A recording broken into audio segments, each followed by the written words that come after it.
There is a sociological phenomenon called Godwin's Law, which says that when an online discussion goes on long enough, someone is guaranteed to bring up Adolf Hitler, and it has never been more true than the comments of our videos. That's right, the time has come for us to finally talk about the biggest Nazi of them all, Adolf Hitler.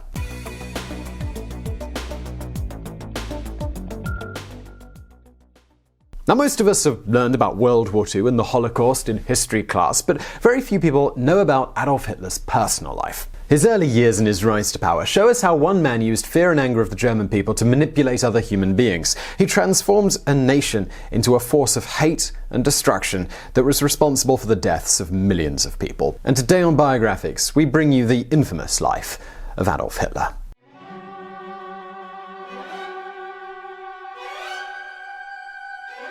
Today's story begins even before Hitler's birth. His father, Alois, was an illegitimate child of a 42-year-old peasant named Maria Anna Schicklgruber. She had never been married and supported herself by working as a housekeeper for wealthy Jewish families in Austria. Maria left the name of Alois's father blank on his baptism certificate, so no one has any way of knowing who Hitler's biological grandfather actually is. A few years later, Maria married a man named Johann Georg Hiedler, so both she and Alois both took on his last name. But when the priest wrote their marriage certificate, he spelled their last name Hitler instead. This name means the one who lives in a hut. It's not exactly the most flattering last name, but for some reason they decided to keep it.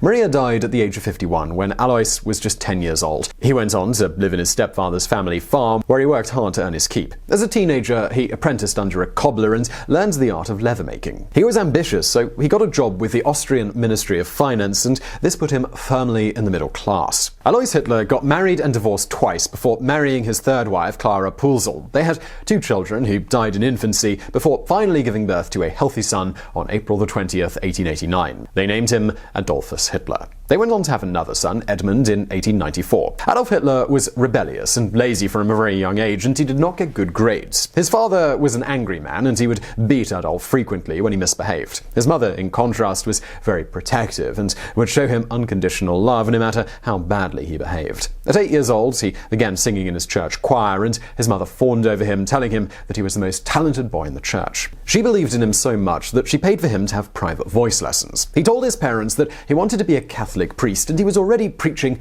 to other children. Up until this point, there was a small sliver of hope that maybe Hitler could have turned out to be a normal person, but in the year 1900, his younger brother, Edmund, he died of the measles. The graveyard where Edmund was buried just so happened to be across the street from their house, so he was never able to properly mourn and move on with his life. Adolf Hitler was only 11 years old at that time, and he became incredibly depressed. The boy spent a lot of time hanging out in the graveyard, lying next to his brother's grave late into the night. He would talk out loud to his dead brother, and he'd stare at the stars. According to Hitler, he was afraid of his father, and he only loved his mother. Alois could probably see that his son desperately needed discipline and structure in his life, but Clara was always there to swoop in and baby him. Unfortunately, Alois did not live long enough to make sure that Adolf learned to take responsibility for himself. Alois Hitler died in 1903 when Adolf was 14 years old. Clara didn't protest when Adolf decided to drop out of high school at the age of 16. Instead of pushing him to actually do something with his life, his mother allowed him to become a NEET, which is someone who is not participating in education, employment, or training. As we mentioned earlier, the family was middle class. They certainly weren't wealthy, and now that his father had passed away, his mother was on a strict budget. But young Adolf, he'd like to walk around town wearing fancy clothes and carrying a cane, pretending to be an independently wealthy man. He never worked a day in his life, and his mother had built up his ego so much that he truly believed that he deserved to get everything simply handed to him just because he existed. Whenever people in town asked what young Adolf Hitler planned to do with his life, he declared that he would be the greatest artist in the world. Hitler applied to be in the Academy of Fine Arts in Vienna, Austria, but he was rejected. He wrote, "I was so convinced that I would be successful that when I received my rejection, it struck me as a bolt from the blue." The paintings that have been attributed to Hitler are nothing special, even after years of practice. It's clear that he had certain delusions of grandeur. Clara Hitler died in 1907 from breast cancer when Adolf was 18 years old. He was crushed because he loved his mother more than anyone in the world. Now that both of his parents were dead, you'd think that he'd maybe, get a job, but no, he still had this baffling sense of entitlement, and he believed that he shouldn't have to work because he still believed he could be Europe's greatest artist. Hitler moved to Vienna, and he lived like a king off the inheritance that his parents had left behind.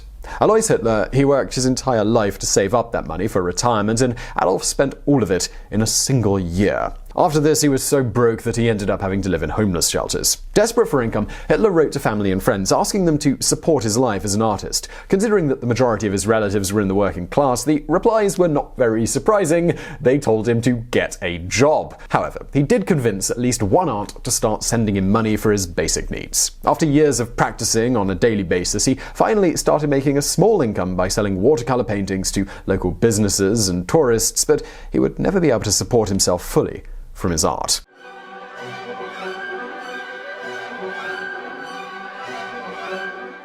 In 1913, Hitler moved to Munich, Germany, and continued to paint and sell his watercolors. When World War I began, there was a new sense of enthusiasm in German pride. His career as a painter, it clearly wasn't going anywhere, so he joined the German army. Once he was in the military, he thrived after having some discipline and structure put into his life. He still had a lot of confidence in himself, no matter what he did, and this helped him rise through the ranks until he became a corporal. He believed that Germany should have won the war, and he blamed Jewish propaganda as the reason why they didn't win. When the war was over in 1918, Kaiser Wilhelm II was forced to step down from his throne. Germany created a new government called the Weimar Republic, and they signed the Treaty of Versailles in 1919. In Article 231 of the treaty, it states, "The Allied and associated governments affirm and Germany accepts the responsibility for causing all of the loss and damage as a consequence of the war imposed upon them by the aggression of Germany and her allies." They were forced to pay money to all of the countries for all of the damage that they had caused, as well as give up 13% of their land.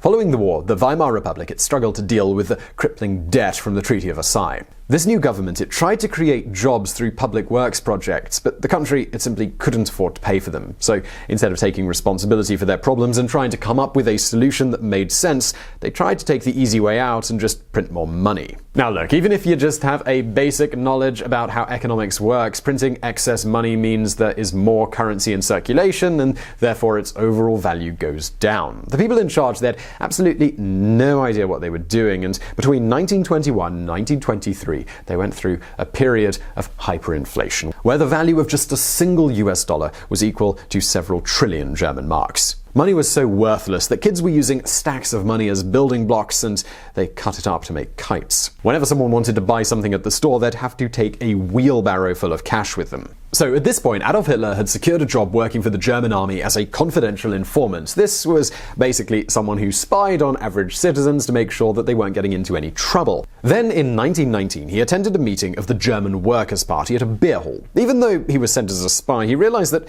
he actually rather agreed with everything the Workers' Party was saying. They blamed the Jews for all of the country's problems, and they wanted Germany to go back to the glorious land it once was. This organization was the precursor to the National Socialist German Workers' Party, or, you probably guessed it, the Nazis. Adolf Hitler decided to join this party. He was good at public speaking, so he was able to encourage new members to join up too. As the years went on, he began to rise in the ranks of the Nazi leadership, and by November 8, 1923, Hitler led over 2,000 members of the Nazi Party to the center of Munich, and they attempted to overthrow the German government. This became known as the Beer Hall Putsch. Hitler and many of the other protesters, they were arrested for treason. While he was in jail, Hitler began to write about his life and his ideas. He was supposed to be in prison for 5 years, but he only served 9 months, and he was released in 1925. When he was free, he published his autobiography called Mein Kampf, which means My Struggle. The book became a bestseller, and Hitler became a millionaire from the sales revenue. The book continued to sell so well that he made $1 million every year, which is the equivalent of over $14 million in today's money. The German people felt that the Weimar Republic was a total failure because the members of the government were incompetent. Many people could tell that it was only a matter of time before there was another revolution. Thousands of people, they joined either the Communist Party or the Nazis. But the wealthy business owners in Germany, they did not want the communists to take over because capitalism would have been destroyed. So the upper class began to financially support the Nazi Party. These donations, along with Hitler's new windfall of money, helped make the Nazi Party bigger and better. In a world where there was so much poverty, the Nazis seemed to be prospering, and many people began to believe that it was truly the best option. In the 1920s and 30s, investigative journalists began to dig into Adolf Hitler's past. He was becoming more of a public figure, and people wanted to know more about him. Several magazines published a theory that Hitler's mysterious biological grandfather was actually Jewish. Of course, Hitler claimed that this was all fake news propagated by the Jews and that he was actually a pure-blooded Aryan German. This is despite the fact that his dark hair and eyes are far from the blonde-haired, blue-eyed ideal that he loved quite so much. The Nazis' governor of Poland, Hans Frank, wrote that he uncovered evidence that Hitler's grandmother, Maria Schicklgruber, received child support payments from a Jewish man named Leopold Frankenberger. The young man was just 19 when he got 42-year-old Maria pregnant, and he did not want to marry her after their affair. In 2010, a DNA test confirmed that Hitler did, in fact, have Jewish and even African ancestry.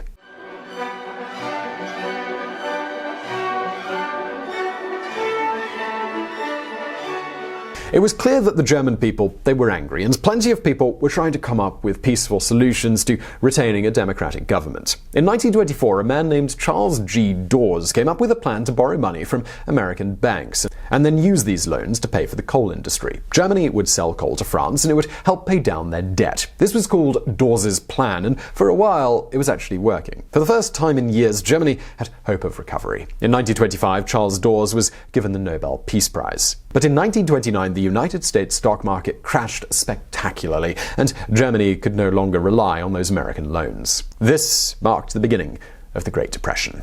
The Weimar Republic's constitution contained a clause called Article 48, which gave the president power to enforce any law. In 1930, President Paul von Hindenburg began to use Article 48 to create new laws in a desperate attempt to fix the nation's economy. There was a tremendous amount of civil unrest, and the Nazi Party was growing larger and more powerful every single day. President Hindenburg could see that the Nazis posed a threat to the Weimar Republic, so he decided that the only way to maintain democracy in Germany was for the parties to work together. He appointed Adolf Hitler as Chancellor of Germany in 1933. Just 4 weeks later, on February 27, 1933, the Reichstag Parliament building was set on fire. Hitler claimed that the communists did this, and he convinced President Hindenburg to create laws that banned freedom of the press and peaceful protest. Of course, this was just a ploy to get rid of the Communist Party from Germany, and many people believed that the Nazis were actually behind the arson.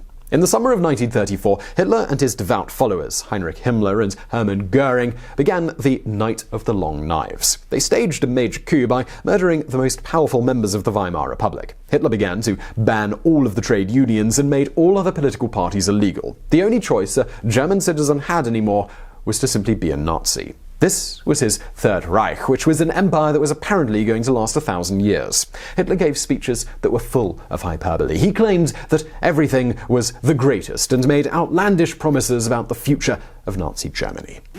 A lot of people, they look back in history and they wonder how the German people could have let this happen. How could they have been so foolish as to give so much power to one mad man? But put yourself in the Germans' shoes for just a second. You're at rock bottom. You've got absolutely no hope of feeding your family or finding any meaning in your life and your career. Suddenly, a man with confidence comes along and he convinces you that you're special. You're a part of this magical master race, and he knows exactly who to blame for all of your problems and how to make it better. The Germans, they fell for it hook, line, and sinker.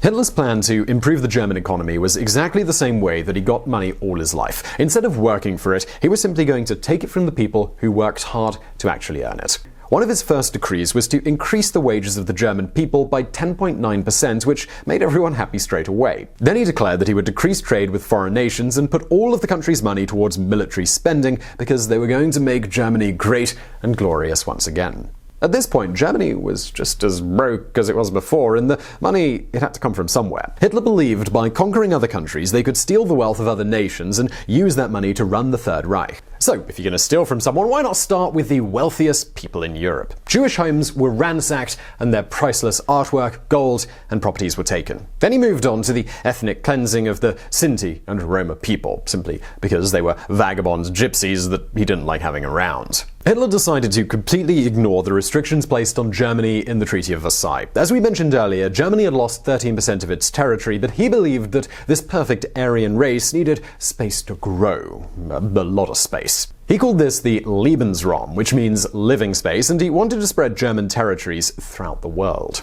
Even though he claimed he wanted to exterminate all of the Jews, Hitler decided to pick and choose who he felt was worthy of living. He was grateful to a Jewish doctor named Edward Bloch, who treated his mother's breast cancer. Bloch and his wife, they were escorted safely out of Austria. Hitler's personal chauffeur, Emil Morris, was also half Jewish, and yet he was still allowed to join the SS because they had been friends for years. Hitler continued to find like-minded friends and signed a treaty in 1936 to join forces with Italy under the rule of Benito Mussolini. Meanwhile, Japan was invading China, and they had similar aspirations to conquer territory for their own empire, so they also joined the Axis powers. These three nations began their plan for a new world order. The concentration camps created a source of free slave labor for the Nazis, which dramatically cut down on costs. The Third Reich continued to become more powerful as the years went by. Millions of people were dying, all because one man decided to selfishly take everything he could possibly want, and he convinced others to do the same.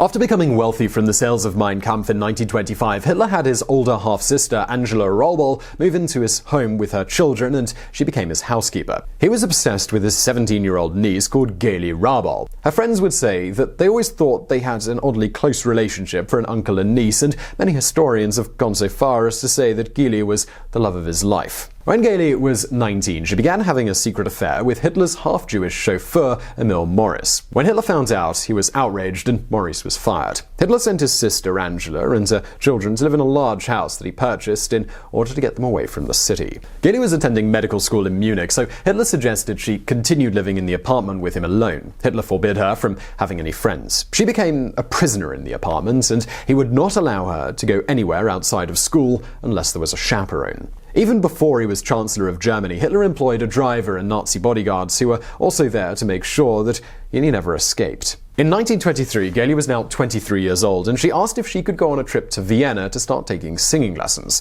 Not surprisingly, Hitler refused to let her leave. Gaily finally snapped, and they got into a heated argument. During the fight, Gaily announced that she had fallen in love with a young man in classes at medical school, and they were now engaged to be married. She demanded that he let her leave the apartment so that she could be with her fiancé. The next morning, Gaily's body was found in a bedroom with a gunshot wound to the chest. She was holding Hitler's gun in her hand. It was ruled a suicide, but since she had so much to live for, plenty of people theorized that Hitler's jealousy got the best of him and that he murdered his niece. Many historians consider this to be a huge turning point in Hitler's life, because it would have been the first time that he committed murder outside of the war. Historians have been able to find romantic connections to 8 different women in Hitler's life, but he had just one long-term relationship with a woman named Eva Braun. He met her the same year that Gaily died in 1929 during a Nazi party meeting. Eva was just 17 years old and he was 40, but they were very attracted to each other. Since there was such a huge age gap, Hitler claimed that she was his private secretary and kept their relationship a secret. He wanted it to be a casual relationship so that he could remain single and enjoy sleeping with other women whenever he wanted. But Eva Braun was truly in love with Hitler, and it was breaking her heart that he refused to acknowledge that she was his girlfriend. She attempted suicide by shooting herself in the chest in 1932. Apparently, she purposely copied what had happened to his niece because she knew it would trigger an emotional response in him. The bullet missed her heart and she got medical attention right away. If this was an elaborate cry for attention, it worked, because Hitler ran to her bedside at the hospital with a bouquet of roses and told her that he loved her. Satisfied that her guilt trip had worked, Eva Braun continued to act like the crazy lovesick teenager that she truly was. She propped up pictures of Hitler during meals whenever she ate alone so that she could pretend that he was there too.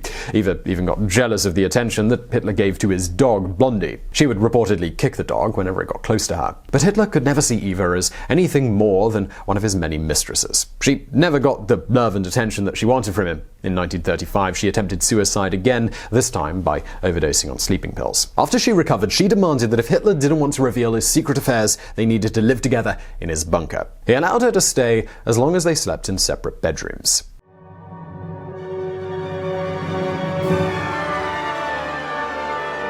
After years of death and destruction, World War II was finally over and the Allies won the war. On April 30th, 1945, Soviet soldiers were closing in on Adolf Hitler's bunker. He finally agreed to marry Eva Braun, but only if she agreed to a suicide pact with him. She happily agreed, and she wore a black dress to their wedding. Joseph Goebbels, he was their best man, and he officiated their intimate ceremony. In his last will and testament, Hitler requested that his body should be burned after his death. When the Russians stormed the bunker, they discovered that his skull and other bone fragments had survived the flames. For years, the USSR did not allow anyone else access to Hitler's remains. Since those bodies in the bunker could have belonged to anyone, many people felt that they did not have any real proof that Hitler actually died. This sparked conspiracy theories that he may be still alive. Some people believed that he had escaped in a submarine to start a new life in Argentina in a German colony called La Cumbrecita. The History Channel devoted an episode of the series Mystery Quest called Hitler's Escape to explaining exactly how this could have been possible for him to pull off. Of course, there are also far crazier conspiracy theories out there, like the one that